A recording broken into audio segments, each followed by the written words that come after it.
Hello, I'm David Morris, and I'm here today with Eric Hendricks, who's a Dutch sociologist who spent time as a postdoc at Beijing University, Peking University, and has been thinking deeply about Chinese civilization in globalization.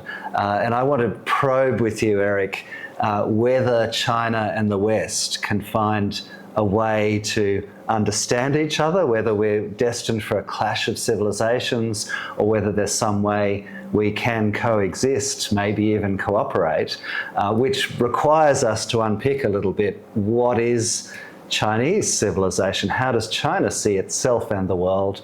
How does the West see itself and the world? And the West being more of a binary place, we feel like we're pretty polarized. Maybe it's always been that way.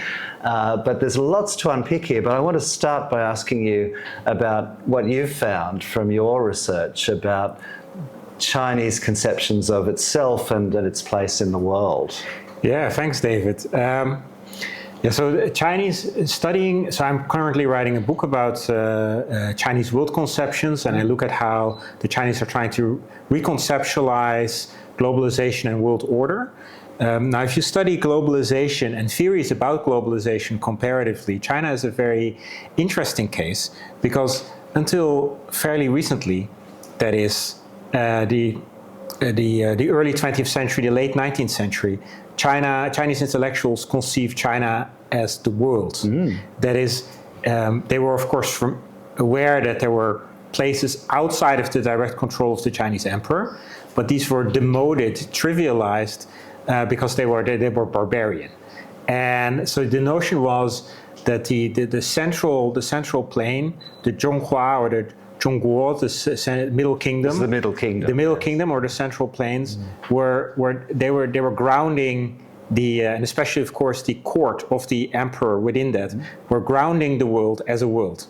So the outside of the direct control of the emperor would be more distant provinces, and then outside of that you would have kingdoms that were via the tribute system symbolically connected to the court, that is symbolically connected to the center of the universe and the source of legitimacy.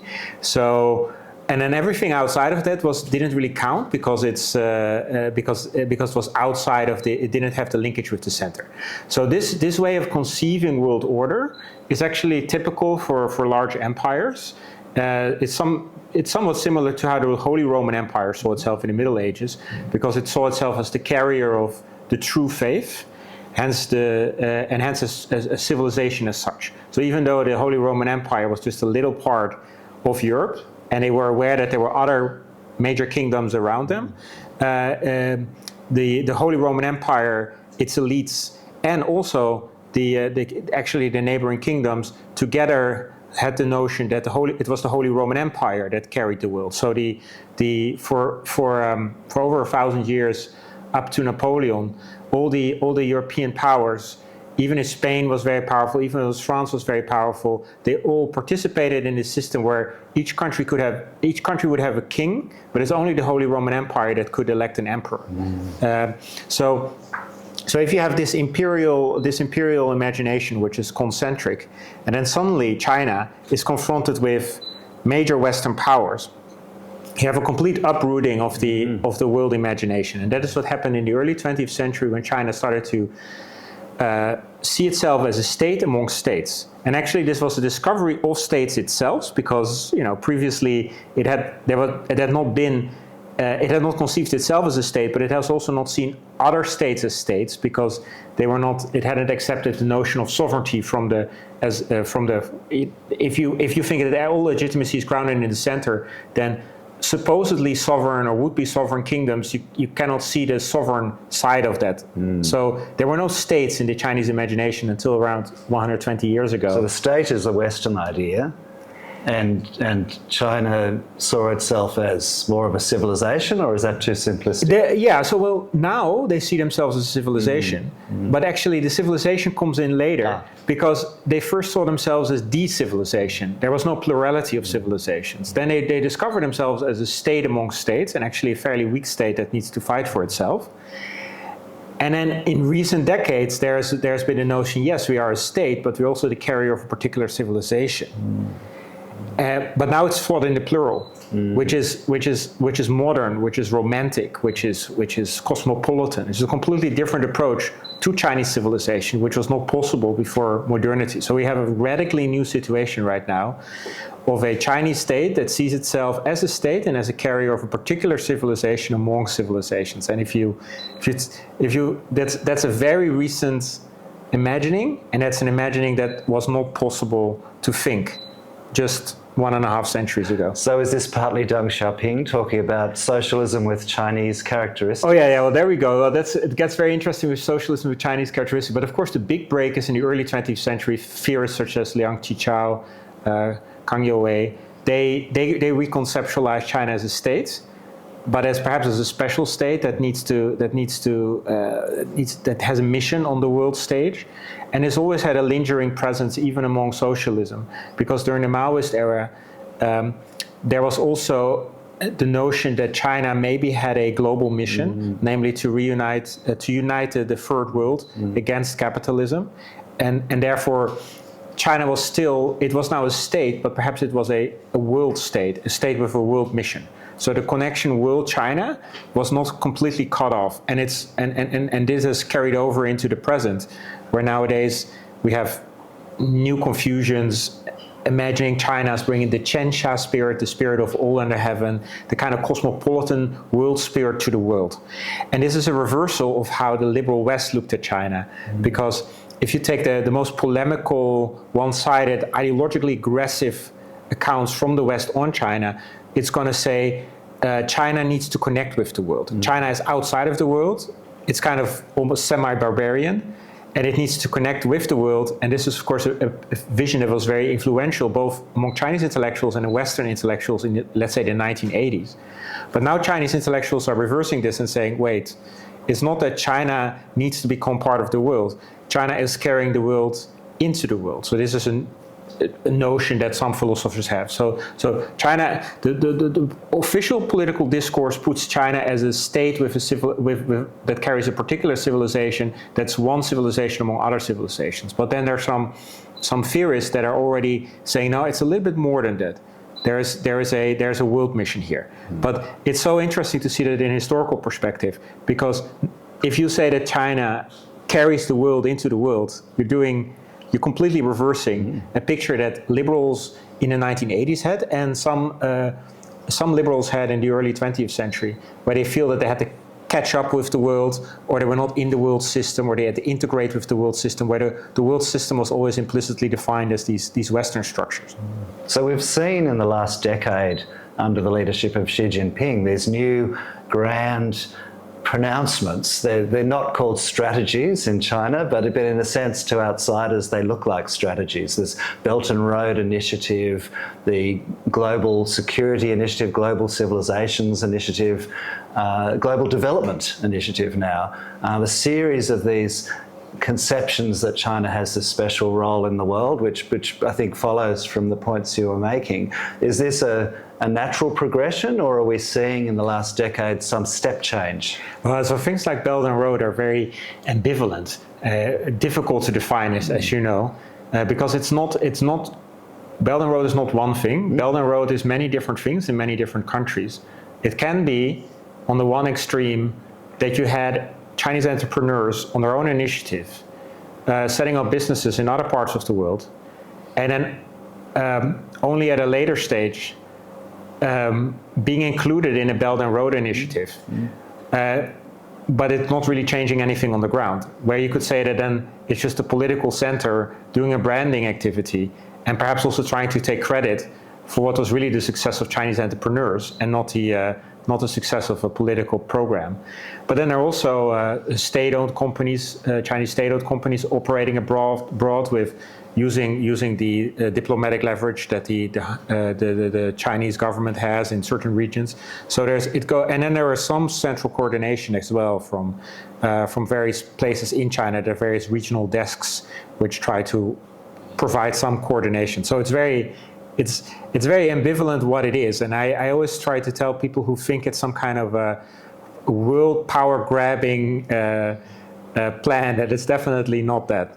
It's largely a branding operation where you just take the the enormously successful Chinese diaspora and all these Chinese entrepreneurs who come from the mainland and go to different places and set up businesses, taking enormous risks and often not being successful, and then taking a hard hit. It tries to brand that as somehow being a unit, and so you shouldn't take the branding too seriously in that regard.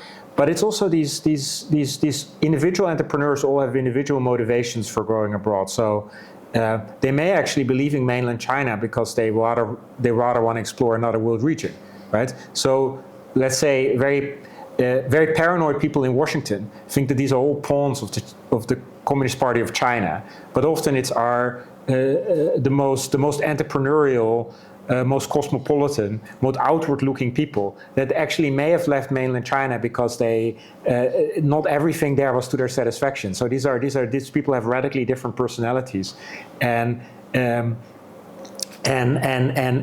complex relationships to the Communist Party. And the Communist Party may have very close networks, but there may also be more distance. So it's extremely complex, and so people probably shouldn't try to make a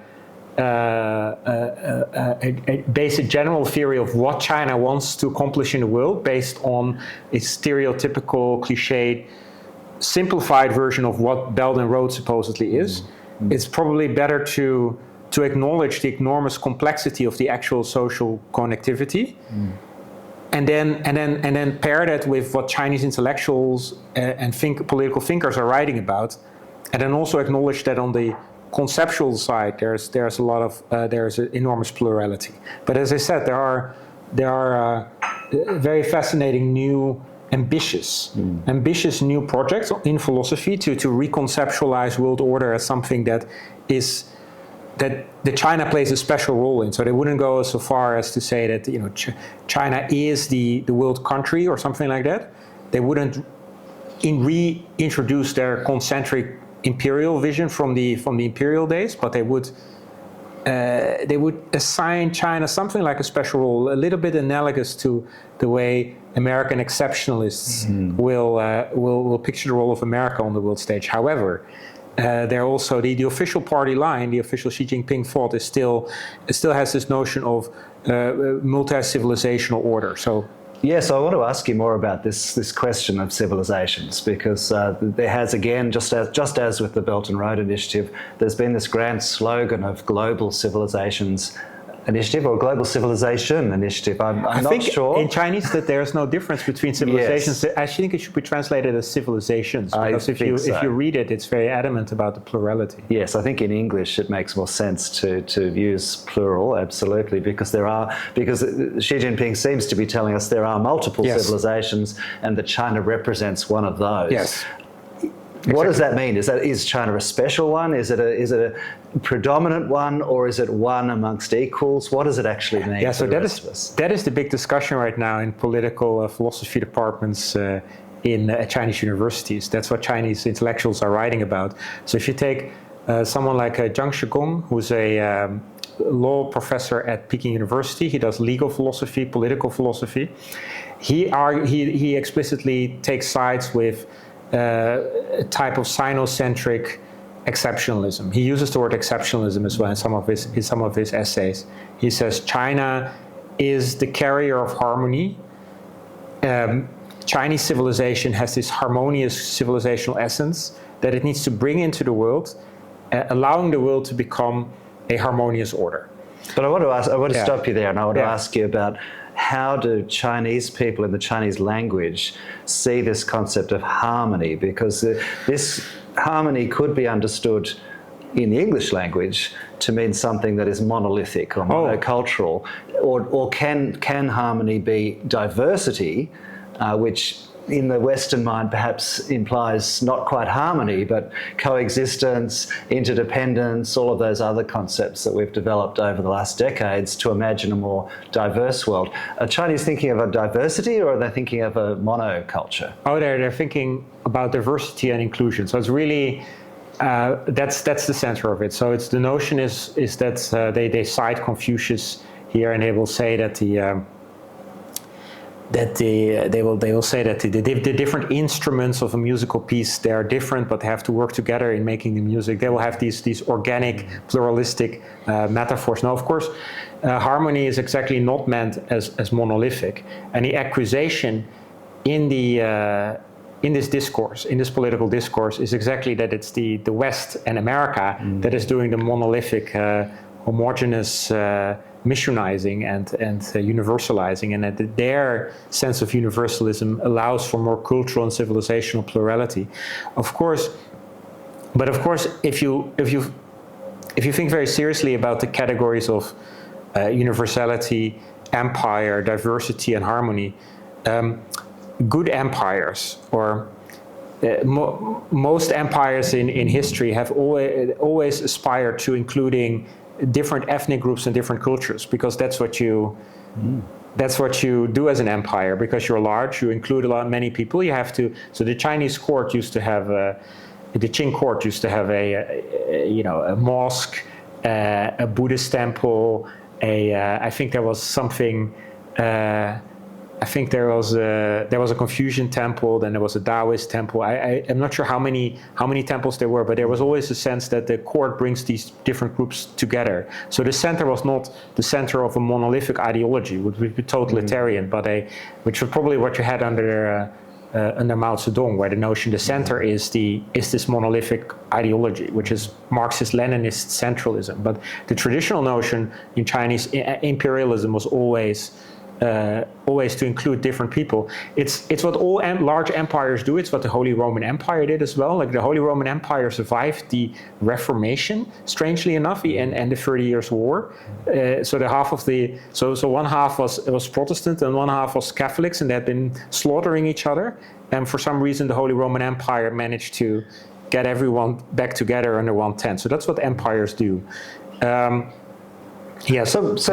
how about the way Chinese see the West here? So Kissinger goes to Beijing and starts a process 50 years ago of coexistence, of a Western acceptance of China in its current political reality, and starts the process of accepting that China can be a member of the United Nations, can be a member of the world economy, and perhaps the climax of that is the entry of China into the World Trade Organization. China is welcomed in as a state in the world order as the West sees it. The world order of the West has dominated for hundreds of years. That's obviously changing, and we're going through a process of crisis perhaps around that whole question. But over the last decades, how did China see the West in that time? Were they seeing the West as an entity that they could work with, or were they seeing it as biding their time and just utilising their access to the world to get a benefit over the West? What was going on? Well, China has been in radically different positions of relative power vis-a-vis the Western powers, and these shifts impacted intellectual life and impacted how they conceptualized the world. So in the early 20th century, when China was semi-colonized and very weak, it was very tempting for intellectuals to see the world as something they were catching on to, and the West as a model that they needed to partially or fully copy. Then actually that went over into the Maoist period, because the Maoists, of course, despite their later assertions of China being able to lead the third world, originally started as a group that orientated themselves almost entirely on the Stalinist Soviet Union, right? So their notion was not one of Chinese civilizational self-confidence, but they wanted to adopt what Soviet modernity, and then give their own spin to that. Now with Deng Xiaoping, when he introduces socialism with Chinese characteristics, it's actually not a phrase that exerts a lot of confidence in Chinese civilization, because the characteristics are not meant to be deep civilizational cultural characteristics at that point. Deng Xiaoping is only saying, don't force us into the Stalinist, Maoist mold of economic production.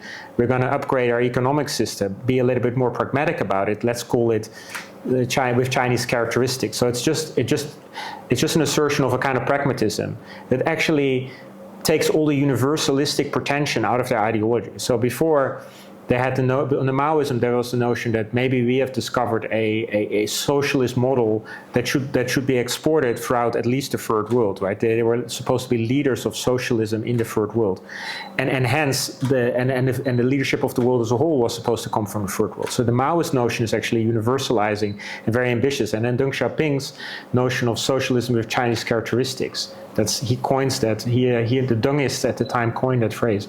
It's really a defensive move where they actually move away from their universalistic claims and they say we don't have anything like a universal model that should work for anyone but us, and our model is just pragmatism. But this phrase, ironically enough, socialism with Chinese characteristics, in recent years has been reinterpreted to mean, in a culturalistic way, to mean that China has discovered a new mixture of things that could inspire. It's maybe not a blueprint that's supposed to be exported and universalized, but it could inspire other countries. And the cultural characteristics are now the characteristics of Chinese civilization. So now it's a substantive, confident ideology, whereas previously it was actually a move away. In the Deng era, this phrase socialism with Chinese characteristics meant please don't talk about ideology. Please, we have no claims in that area whatsoever. Please leave us alone. And now it means we have discovered that we have these great cultural and civilizational resources, and we're fully confident that we no longer have to fear that we're inferior structurally to the Western liberal democracies. We have our own system, and we're confident about it. So there's a new confidence. There's a new confidence. But is there a confidence about dealing with the West, or is there a belief that the West is inherently intolerant of China? Oh yeah, so we're hearing that. Right? Yeah, so there's always been this notion that the West is intolerant, but it is not. From the very first contact with the Western powers in the 19th century. So let's discard the Jesuits because they may have. Shown China a more friendly, tolerant face. But then as soon as China hits these Western powers in the 19th century, it's confronted with power and domination. So the intolerance was very visceral. Yes, indeed. The century of humiliation. Yeah, and then during the Maoist era, there was a Cold War context, and that the Cold War came with ideological hostilities. And then after the end of the Mao era and the time of the reform and opening up, when Deng Xiaoping was opening up towards the West, it was of course always with great suspicion. And Deng Xiaoping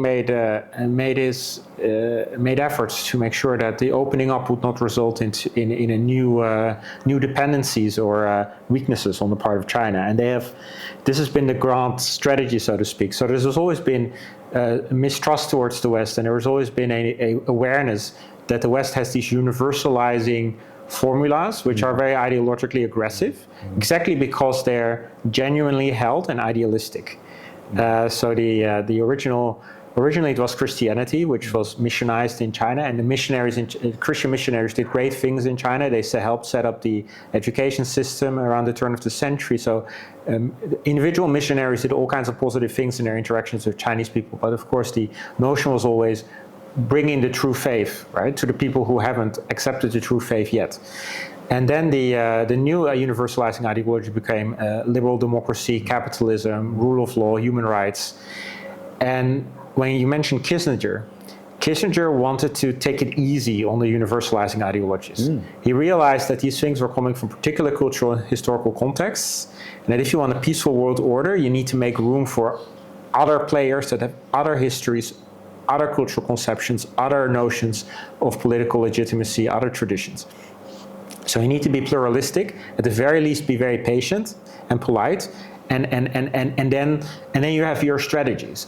And it's also very unstrategic if you want to just hammer your ideology down, right? So Kissinger was about strategy.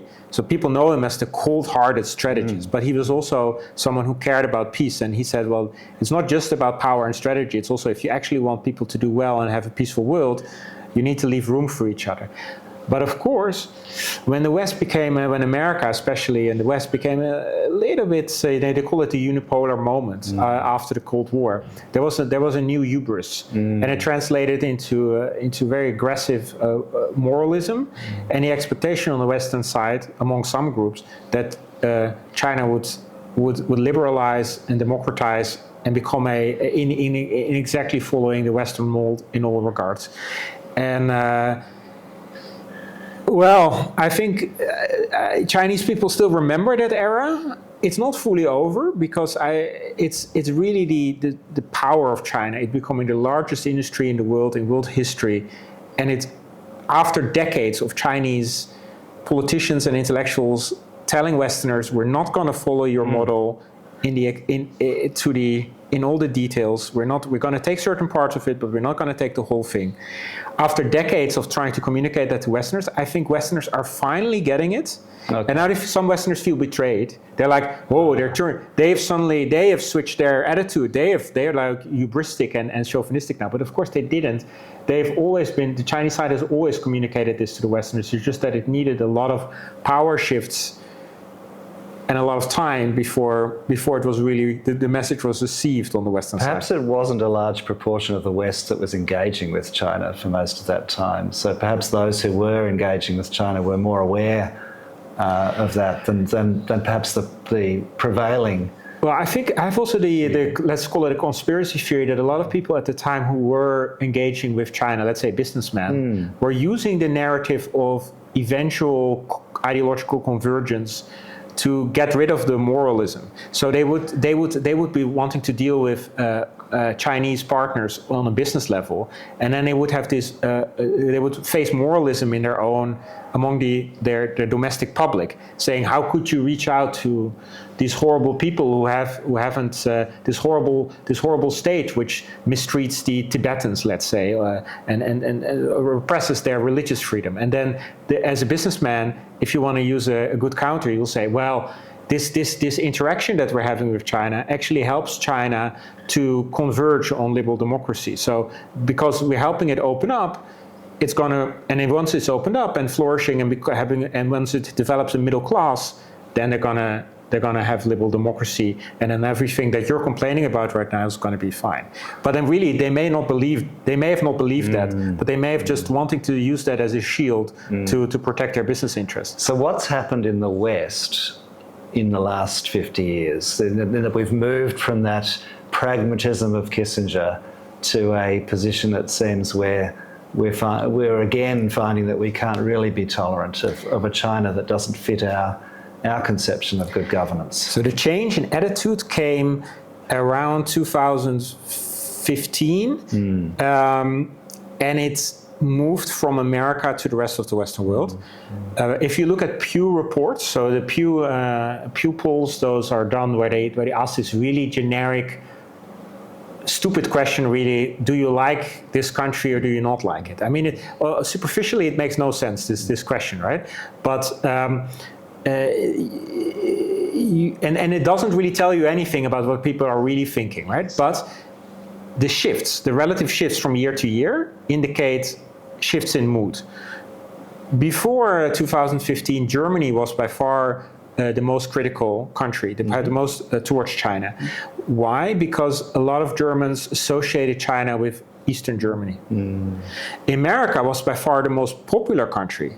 Was positive country towards China because they saw China as this bring great opportunity.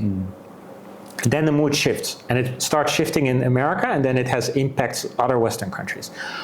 Why does it shift? It starts shifting exactly at the moment the Silicon Valley elites and business elites in America in leading markets are seeing that China is not just going to be this cheap industrial producer producing like the cheap, easy stuff, but is actually going to rival their position in strategically important markets. And now the business, so it always had the human rights criticism, people taking a more, let's say, normative perspective, sometimes really grounded criticisms, and sometimes this normative perspective would take the form of a kind of sweeping an unconstructive moralism. So those would be the one crowd, and you always had the other crowd, which was saying now China is an opportunity, and that would be the business crowd. And what happened is that a lot of the important players in the business crowd moved to the other side and tipped over the balance of power that you would have at these China conferences. So before 2015, if you'd have conferences on China, it would be like kind of mixed. Yeah, not everything about China we like, but it's a great opportunity. And then suddenly the voices of the great opportunity narrative switched over, and everything started turning. And Trump coming up with this radically anti-Chinese campaign. So he's channeling something in the broader population, it. Not just business, right? So what is he channeling in the broader population there? Well, so a sense of competitiveness. In America, there's a notion that America's number one. In the early 90s, when there was a very brief moment when people thought that Japan would overtake the United States in GDP, and Japan at one point had 2/3 of the American GDP, as roughly what China has right now as well. They suddenly, also visible in the people's sensibilities moved against Japan. But then it quickly turned out that the Japanese economy was a bubble to some extent, and it burst. It's a very complex story what happened exactly to Japan, but it became clear a few years later. In the mid-90s, it was clear Japan is not going to be it's not going to rival American power on the world stage, and they've never had any real chance of doing so. And then suddenly Japan became Japan was really good according to the American public. Then it suddenly got really bad. And then it's when the news came in, now they're not going to rival our number one status, then back to being really good. So we're in a different world now, aren't we? Because China, in a sense, could well become a peer rival. Yeah, so it's more serious, but the sentiment that like a large part of the sentiment on the American public is simply this sense of protecting this elusive America is number one status. I mean, if you have the country codes of the different countries, America has the 001. So it's America has this sense of being the number one among all the states, and it's an imperial self-image, and this imperial self-image is symbolically threatened by the rise of other powers.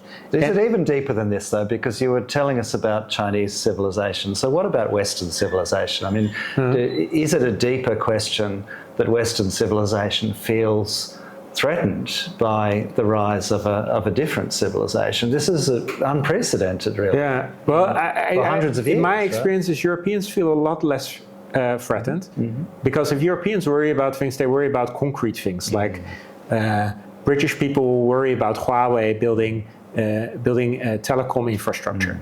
But it's in America you have this more elusive sense of the symbolic status of the nation being threatened. I mean, we Europeans used to have these imaginings as well, but then we destroyed each other in 2 world wars, and our major powers lost their colonial empires. So then things started to shift. I mean, it's the French, of course, that had the notion that they were bringing the universalism into the world since the 18th century and the French Revolution, and then it's still nowadays you have French intellectuals sometimes claiming universalism on behalf of liberalism or the French nation. So of course, if you're serious about universalism, you'll say that not a single nation can claim the universal category. Well, that's true. That's true. It doesn't seem to be consistent. But people still feel that tendency. So, for instance, when Le Pen was high in the polls a few months ago, I saw that some French public intellectuals were writing in the press that our universalism is threatened. And I was thinking, our universalism? Like which we group is this? Like, is it the French? Is it French liberals in Paris? Like, so there is this sense. And of course the Germans, right? Hitler wanted to call his, sorry for bringing up Hitler, but he wanted to call his new capital Welthauptstadt Germania, world capital Germania. Yes. And it was supposed to be the capital of all Germanic people, not just the Germans, but all Germanic people in the world. And according to the Nazi theory, the Germanic people were the only truly civilized people. So it was by default supposed to be the the capital for world civilization as such. So there have been, in Europe, we have many imperial ideologies had throughout the history. It's just that now we're not really in a power position to truly get enthusiastic about them, let's say. And so that seems optimistic. I think you're suggesting then that there is some level of pragmatism here, that it might be possible then for these very different civilizations to find a way to coexist, that we're not headed then for a clash of civilizations, or do you think that there's still that risk? Well, we Europeans needed to lose a lot of wars before we learn our lesson, so to speak. It's always a temptation when there is a rising power, or when there is a power that's defending its power position in the world system, to go in for these imperialistic kind of universalisms, where you claim the universal on behalf of a particular ideology or a particular location, and you symbolically try to center it at a location.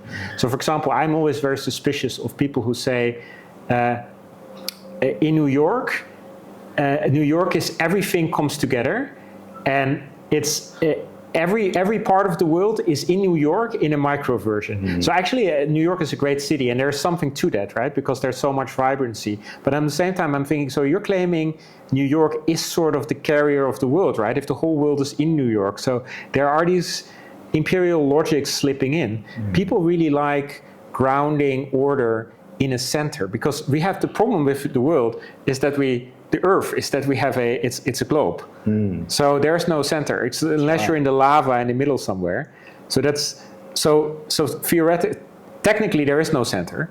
But humans we have a centering drive. You want to center legitimacy somewhere, and it could be a physical location like an imperial court in the old days in China. But it could also be an ideology or a nation or a sense of or the West. And then it's like the West is the free world, but now the Chinese are getting back into the imperial game as well.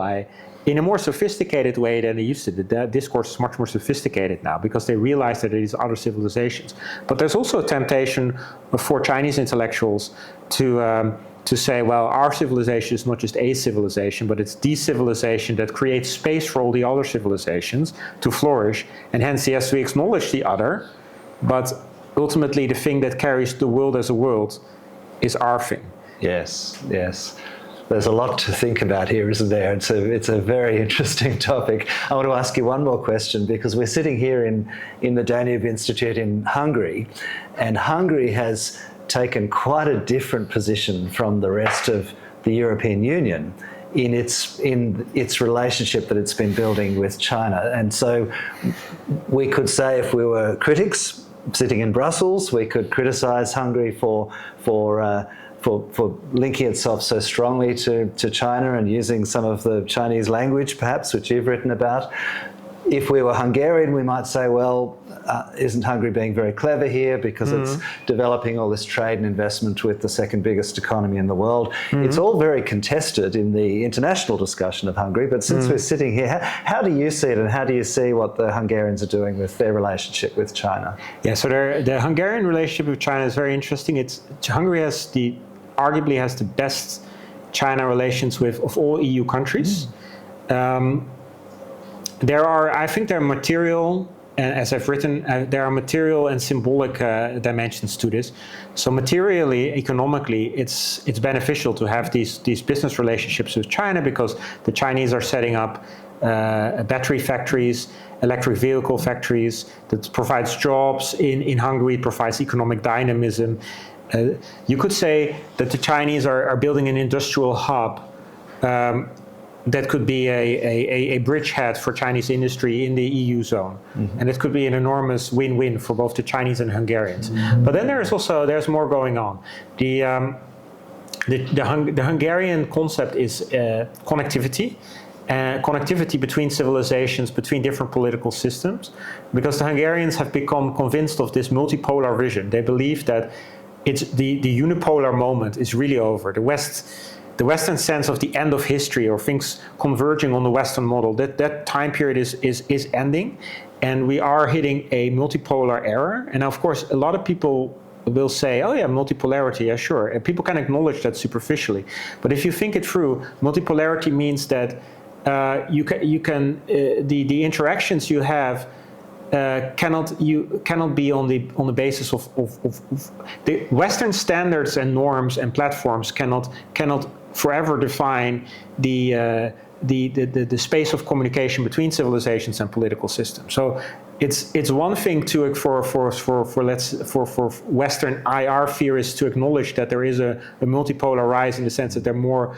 India has a growing economy, China has a growing economy, but there's another thing to realize that means that you need to communicate with the world in a different way. Yes. And to fully acknowledge that, you also need to acknowledge that the legitimacy is going to pluralize. So people's senses of legitimacy are going to be more radically pluralistic. Now, the Hungarians are taking this to their foreign policy, and they're trying to build these inter-civilizational bridges. And the Chinese are very happy to have those bridges, because that's exactly how they also hope to reach out to the rest of the world. But it's actually a new way of reaching out, because the EU, in most of its interactions with neighboring countries, still has this my way or the highway approach, where they come in with their evaluative criteria, and they come in with the checklist, and they say, and they're like, well, let me check how you're doing on the rule of law, defined on our definitions. Sure. Okay. Now let me check how are your elections. We're going to not take into any consideration to whatever your traditions may be or how you look at it. No, we have our own definitions. And if you want to look them up, there's a whole stash of papers. Find it in Brussels in the European Commission. Look in the archive. We're not going to have a discussion about it. Okay, next point. And they just walk through it. That's fine. That's a really good approach. If you're really very, very, very, very powerful, and you can prolong this approach, as long as there is a radical asymmetry of power. Because if you're much more powerful than the other side, you can keep dictating your norms and evaluative standards, right? Such as in a federation. So a Supreme Court of the US or in Australia, you can determine at a federal level that federal rules and norms and standards will override a state. But yes, Europe's a little bit more complicated. Yeah, well, they're different cultures, right? Yeah, they're different cultures, different civilizations, different evaluative criteria, different interpretations of what the categories mean. And if you think of it self-critically, you have to be aware that all the definitions and values are all rooted in historical and cultural traditions. So that would be the self-reflective approach. But then there's also the realistic approach. Like at some point, the other side is just too powerful for you to keep talking down it. Yes. And that's why you need multipolarity requires a different approach. Now, especially for Europeans, the Americans are still powerful enough that they can do some version of the checklist. They can dictate stuff. But Europeans really need to learn now that they can no longer dictate stuff, and that we need to have a connectivity approach when we're reaching out. So that involves strategy. So if you really connectivity starts by taking seriously the otherness, cultural and political otherness of the other, actually being interested in what kind of perspectives they have. And it opens up a space on the one hand for strategy, for strategic empathy, because if you know what the other side is thinking, that gives you a lot of strategic benefits. So it's much smarter than just dictating and talking out at the other side. And on the other hand, it opens up a space for connectivity, for building positive bridges. So now you have the strategy and you have the positive outreach, and it's all based on first realizing the otherness of the other, acknowledging that fully in your heart, and getting out of the universalizing mode. But the universalizing mode, it's been showing up in there are specific traditions of Western universalism, but there's always been this universalizing tendency in human empires, wherever they are, right? The Incas saw their capital as the centerpiece of the world, and they had symbolically divided their neighborhoods to represent the four corners of the world, and in Cusco, so Peru, but nowadays Peru.